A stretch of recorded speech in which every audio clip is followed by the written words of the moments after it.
अभी जो आवाज़ आप सुन रहे थे ये थी दिल की आवाज़, एक हार्ट पेशेंट की दिल की आवाज़। एक ऐसा पेशेंट जो 10 सालों से हाइपरटेंशन की गोलियों पे है, 20 सालों से डायबिटीज़ की दवाइयों पे है और कुछ समय से इंसुलिन पे। ऐसे पेशेंट की हार्ट की आवाज़, heart sound, you can call it abnormal heart sound.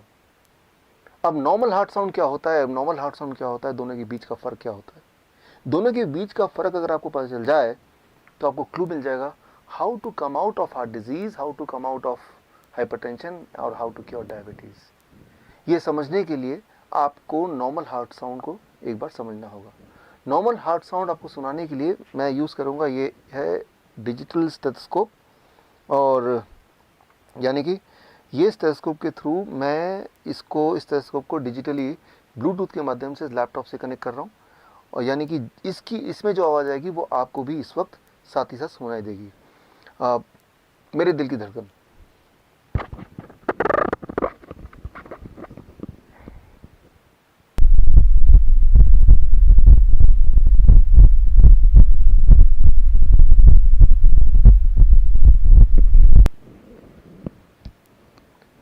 अभी जो आपने आवाज़ सुनी ये है नॉर्मल हार्ट साउंड। वो जो आवाज़ थी वो थी एबनॉर्मल हार्ट साउंड। ये जो नॉर्मल हार्ट साउंड है इसमें आपने ध्यान दिया होगा तो आपने सुना होगा लब डब लब डब लब डब। वो जो हार्ट साउंड था उसमें भी था लब डब लब डब लब डब, लेकिन साथ में एक घिसने की आवाज़, एक रगड़ने की आवाज़। कैसे?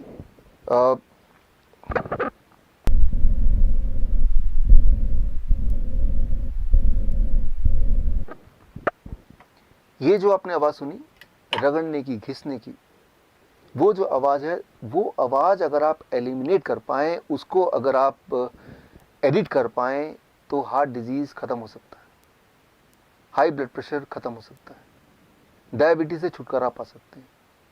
लेकिन ये कैसे करें, उसको समझने के लिए आपको एक सवाल का जवाब अंडरस्टैंड करना होगा। सवाल ये लब डब की आवाज़ आती कैसे है, ये आती कहाँ से है? एक्चुअली हमारे बॉडी में वॉल्व्स हैं, वो वॉल्व जब खुलते बंद होते हैं तो उसकी आवाज़ है। एक सवाल मेरा आपसे, हमारे बॉडी में कितने वॉल्व्स हैं? अगर आप किसी भी डॉक्टर से पूछेंगे तो बोलेंगे 4 वॉल्व्स। हाँ, 4 वॉल्व हार्ट में हैं, लेकिन पूरे बॉडी में कितने हैं? A 4 valves, B less than 100 valves, C less than 200 valves, D more than 250 valves. The right answer is, आपको जान के हैरानी होगी कि हमारे पूरे बॉडी में करीब 250 से भी ज़्यादा वॉल्व्स हैं, including the 4 valves in the heart. और वो सारे वॉल्व्स बिखरे हुए हैं, अलग जगह फिट हैं हमारे ब्लड वेसल्स में। हमारे ब्लड वेसल पाइप की तरह है, कुछ हैं जो बहुत बड़े अबाउट 2 सेंटीमीटर, कुछ है जो बहुत ही छोटे। लेकिन सारे ब्लड वेसल को एक के बाद एक लगा दें तो करीब 1 लाख किलोमीटर, यानी कि पृथ्वी का 2.5 चक्कर के बराबर। और उन ब्लड वेसल के बीच में अलग अलग जगह पे फिट हैं वॉल्व्स। वो वॉल्व्स की मैकेनिज्म अगर आप अंडरस्टैंड कर लें तो बात सामने थोड़ी क्लियर हो जाएगी। उसको अंडरस्टैंड करने के लिए आप मेरे इस एक्सपेरिमेंट पे गौर कीजिए। एक छोटा सा एक्सपेरिमेंट मैं आपको करके दिखाता हूँ, सो that you understand what is valve and you understand the solution how you can get cured of hypertension, of diabetes, of heart disease within few days.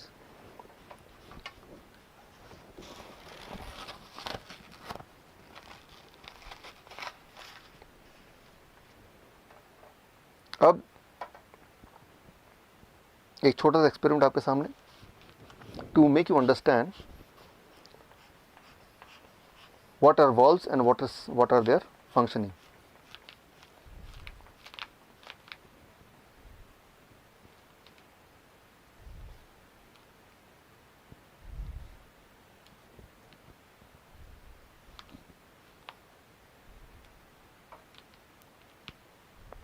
अब आप ध्यान देखेंगे तो आप देखेंगे यहाँ पे ये है ब्लड वेसल, और इसी तरह से पूरे बॉडी में ब्लड वेसल फैले हुए हैं।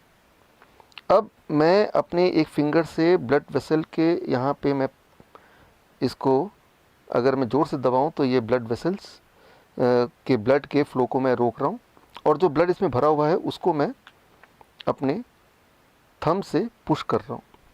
मैंने इसको पुश कर दिया।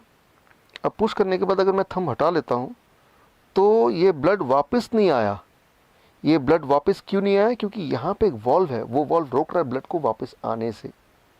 इसका मतलब वो वॉल्व अपना काम ठीक से कर रहा है। सो अब मैंने यहाँ से ये हटा दिया, अब धीरे धीरे ब्लड यहाँ से दोबारा, आप देखेंगे दोबारा से ये फ्लो होने लगा। This is called a normal functioning of valve. लेकिन कुछ पेशेंट्स में, कुछ केसेस में वॉल्व अपना काम ठीक से नहीं करती, यानी कि वॉल्व ब्लड को अपोजिट डायरेक्शन में फ्लो करने से रोक नहीं पाती ठीक से, जिसे कहते हैं वॉल्व रीगर्जिटेशन। और ऐसे में आती है सारी परेशानियां। इसको ज़रा समझें। हमारा जो ब्लड वेसल है उसमें ब्लड फ्लो होता है, जिसके माध्यम से ऑक्सीजन फ्लो होता है, जिसमें शुगर फ्लो होता है, कोलेस्ट्रॉल फ्लो होता है, कैल्शियम फ्लो होता है, मिनरल्स एंड विटामिन फ्लो होते हैं, वेस्ट मटेरियल फ्लो होते हैं, इम्यूनिटी फ्लो होती है, पूरे हमारे बॉडी का ट्रांसपोर्टेशन सिस्टम। और कुछ लोगों के केस में उस ट्रांसपोर्टेशन सिस्टम में, यानी कि ब्लड वेसल में, कहीं कहीं गड्ढे होने लगते हैं, और जिसकी वजह से शुगर का फ्लो ब्लड में ठीक से नहीं हो पाता, शुगर ब्लड में ही ठहरा रहता है। और तब अगर वो ब्लड आप लेते हैं, ग्लूकोमीटर में डालते हैं, तो हाई ब्लड शुगर दिखाता है। या फिर कुछ केसेस में वो गड्ढों में कोलेस्ट्रॉल जम जाते हैं, कैल्शियम जम जाता है, जो ब्लॉकेज बन जाता है। और ब्लॉकेज बनने से ये जो ब्लड वेसल की जो डायमीटर है वो थोड़ा कम हो जाता है। Less diameter means more pressure, high blood pressure. और आप हाई ब्लड प्रेशर की दवाइयाँ लेते हैं, वो दवाइयाँ इन गड्ढों को ठीक नहीं करता, उन ब्लॉकेज को नहीं छेड़ता। वो दवाइयाँ क्या करती हैं, आपकी हार्ट को कमज़ोर कर देता है ताकि प्रेशर कम हो ब्लड का। यानी कि वो एक प्रॉब्लम और जोड़ देता है। वो ब्लॉकेज को तो ठीक करता ही नहीं है, ऊपर से आपके हार्ट को कमज़ोर कर देता है। सिमिलरली ब्लड शुगर की जो दवाइयाँ आप लेते हैं, वो क्या करता है, शुगर को ब्लड से निकाल के कहीं और छुपा देता है, हार्ट में छुपा देता है, किडनी में डाल देता है, आंखों के पीछे छुपा देता है। और जहाँ भी वो छुपाता है वो वाला ऑर्गन धीरे धीरे सड़ने लगता है। इसीलिए वो पेशेंट जो हाई ब्लड शुगर के पेशेंट है, जो डायबिटीज़ की गोलियाँ कई कई साल तक लेते हैं, वो अंधे हो जाते हैं, उनका हार्ट काम करना बंद कर देता है, उनका किडनी फेल होने लगता है, उनके एम्पुटेशन होना मजबूरी हो जाती है, क्योंकि वो पार्ट सड़ जाता है, सड़ने लगता है। यूँ मानो कि आपका घर है और आप झाड़ू लगा रहे हैं, और जो कचरा है वो डस्टबिन में ना डाल के, उसको बाहर ना फेंक के, आपने उसको बेड के नीचे छुपा दिया, आपने उसको अलमीरा के अंदर छुपा दिया। कुछ समय के लिए वो घर बिल्कुल साफ सुथरा लगेगा, लेकिन उसके बाद बदबू आने लगेगी, सड़न आने लगेगी। आप ऐसे घर में रह नहीं पाएंगे। आपका बॉडी भी एक घर है। ये जो ब्लड वेसल है, ये एक ट्रांसपोर्टेशन सिस्टम है।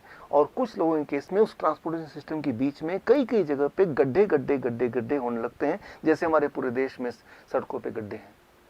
और अगर वो गड्ढों का मेंटेनेंस हो जाए, अगर वो रिपेयर हो पाए, तो आप हार्ट डिजीज से छुटकारा पा सकते हैं, या डायबिटीज़ से छुटकारा पा सकते हैं, हाइपरटेंशन से छुटकारा पा सकते हैं।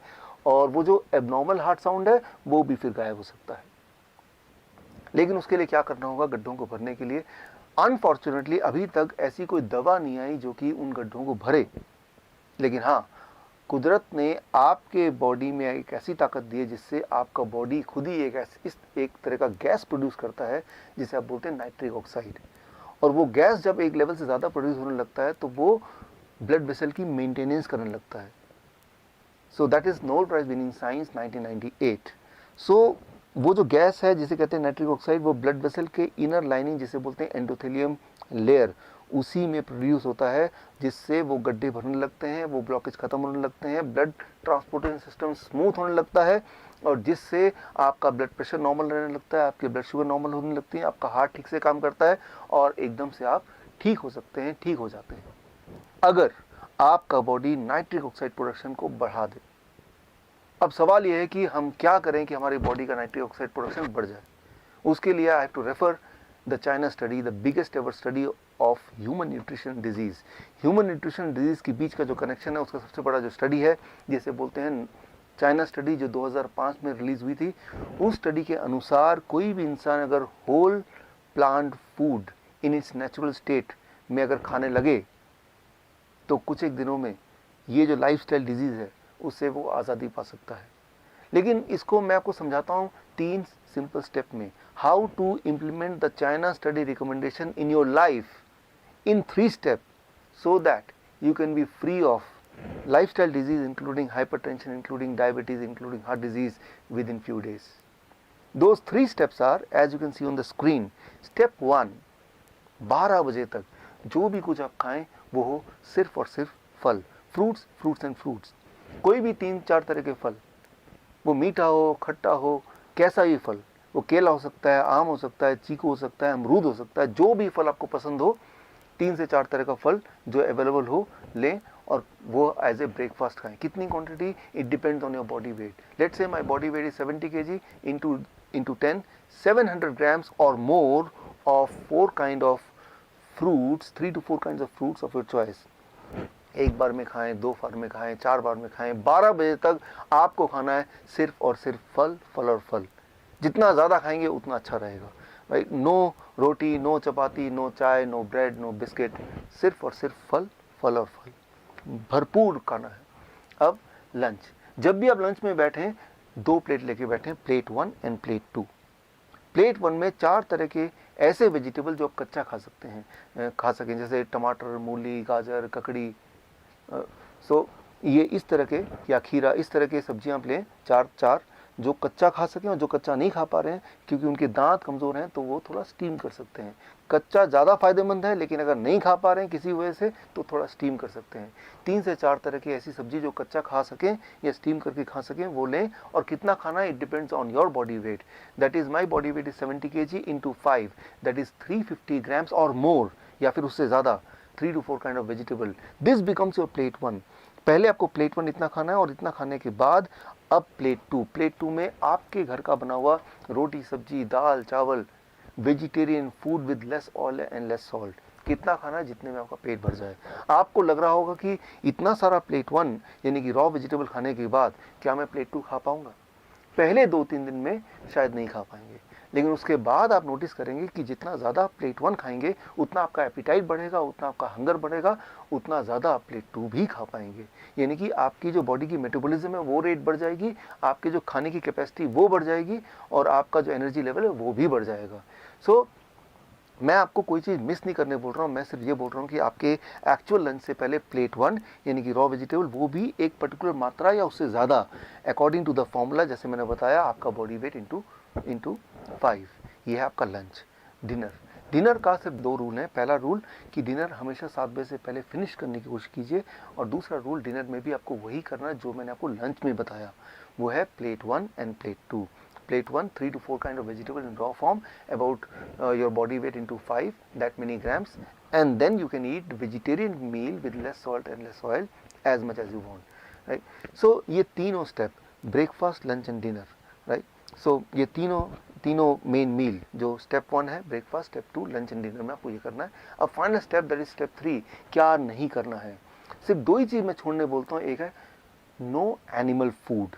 कोई भी ऐसा फूड जो एनिमल से आता हो उसको आपको नहीं लेना है, जैसे दूध, दही, मक्खन या लस्सी या अंडा या चिकन या फिश, इनको आपको नहीं लेना है, बिल्कुल ज़ीरो कर देना है। एंड नंबर 2, कोई भी ऐसा चीज़ जो पैक्ड फॉर्म में हो या रिफाइंड फॉर्म में हो या डब्बे में हो, जैसे बिस्किट या ब्रेड या रस्क या नमकीन, इन चीज़ों को आपको नहीं लेना है। ये सिर्फ 2 चीज़ छोड़नी है। और हाँ, एक चीज़ और जोड़ लीजिए, रोज़ अपने बॉडी को करीब 40 मिनट सनशाइन दिखाइए। 30 से 40 minute you expose your body to sunshine, that becomes your step 3। If you follow these 3 steps, अगर आप ये 3 स्टेप्स आप फॉलो करते हैं, so within the first 3 days your blood sugar will start coming to normal, यानी कि you will be force to stop the medication, you will be force to taper the insulin. अगर आपने insulin कम नहीं किया या ख़त्म नहीं किया, so you may land up in a hypoglycaemic state, and that itself is very dangerous. Within the first 7 days your blood pressure will start reducing, आपका blood pressure कम होने लगेगा 7 दिन के अंदर, यानी कि आपको ब्लड प्रेशर की दवाइयाँ छोड़ना पड़ेगा, आपकी मजबूरी हो जाएगी छोड़ना। विद इन 1 month आपका एंजाइना यानी कि चेस्ट में जो पेन है वो ख़त्म होने लगेगा, ऑलमोस्ट ख़त्म हो जाएगा 1 महीने के अंदर। आप जब चढ़ेंगे 3 मंजिला भी तो आप हाफेंगे नहीं। पहले 3 बार रुकना पड़ता था, तो आपको 1 बार भी रुकना नहीं पड़ेगा। और हाँ, वो जो हार्ट साउंड था, एबनॉर्मल हार्ट साउंड, वो घिसटने वाली साउंड, वो भी अब नहीं आएगी। वो भी अगर आप स्टेथोस्कोप से सुनेंगे वो भी नहीं होगा, वो गायब हो जाएगा। सो that will happen within the first 1 month. Your angina will go, your heart disease will go, that abnormal heart sound will also vanish, right? So that you can expect within 1 month. Within 2 months your thyroid will become normal, यानी कि thyroid की दवा आपको छोड़ना पड़ेगा या उसको taper down करना पड़ेगा। और अगर आपने ऐसा नहीं किया तो हाइपोथायराइड का हाइपरथायराइड भी हो सकता है, जो कि अगेन एक बहुत बड़ी प्रॉब्लम है। And with in the first 3 months आपका बॉडी वेट नॉर्मल में रेट में आ जाएगा, यानी कि normal BMI, in a healthy weight category में आ जाएगा। And this all will happen with in the first 3 months of following this diet in these 3 steps. कई बार मेरे पास पेशेंट आते हैं, वो बोलते हैं डॉक्टर साहब मैंने आपकी रिकमेंडेशन को फॉलो किया और 3 महीने के अंदर मेरा ब्लड शुगर, मेरा ब्लड प्रेशर, मेरी हार्ट डिजीज़, बॉडी वेट हर एक में फ़ायदा हो गया, अब मुझे इस डाइट पे कब तक रहना है। मैं उनको एक ही उदाहरण देता हूँ, और वो उदाहरण ये कि मान लो कोई आदमी आपके पास आता है पूरी तरह से कीचड़ से लथपथ, आपको बोलता है कि मुझे साफ़ होना है, मुझे क्या करना है। आप बोलेंगे जाइए जाके नहा लीजिए। वो नहा के साफ़ सुथरा हो क्या आता है, बोलता है कि मुझे कब तक नहाना है। अरे भाई, जब तक आपको साफ रहना है, यानी कि जीवन में हर दिन। सिमिलरली आपका जो ब्लड वेसल है वो रोज ही टॉक्सिन उसमें भर जाते हैं, जम जाते हैं, और रोज ही उसकी मेंटेनेंस होने की आवश्यकता होती है। यानी कि रोज ही आपके बॉडी में नाइट्रिक ऑक्साइड का एनफ मात्रा में प्रोडक्शन होना बहुत आवश्यक है, और वो तभी हो सकता है जब ये डाइट आप लगभग रोज फॉलो करें। हाँ, एक छूट मैं आपको दे सकता हूँ, दैट इज चीटिंग डाइट। हफ्ते में एक दिन आप कभी पार्टी में जाते हैं, कभी पिकनिक में जाते हैं, कभी कोई बर्थडे एक्सेट्रा में जाते हैं, तो एक दिन के लिए you can enjoy the flexibility, you can ignore these rules and you can eat whatever luxury food you want to eat। लेकिन वो सिर्फ हफ्ते में एक दिन, वो अभी नहीं, आज से 3 महीने तक ये डाइट फॉलो करने के बाद जब पूरी तरह से आप बीमारी से आज़ाद हो जाएंगे, दवाइयों से आज़ादी मिल जाएगी, तब हफ्ते में एक बार you can go for a cheating diet. यानी कि मैं ये बोलना चाह रहा हूँ कि you are enjoying the social celebration also and you are enjoying the good health also। ये डाइट अगर आप फॉलो करेंगे तो आप बीमार पड़ नहीं सकते, और जो बीमार हैं वो बीमार रह नहीं सकते। This is doctor Biswaroop Roy Chowdhury. All the best. जय हिंद। Thank you.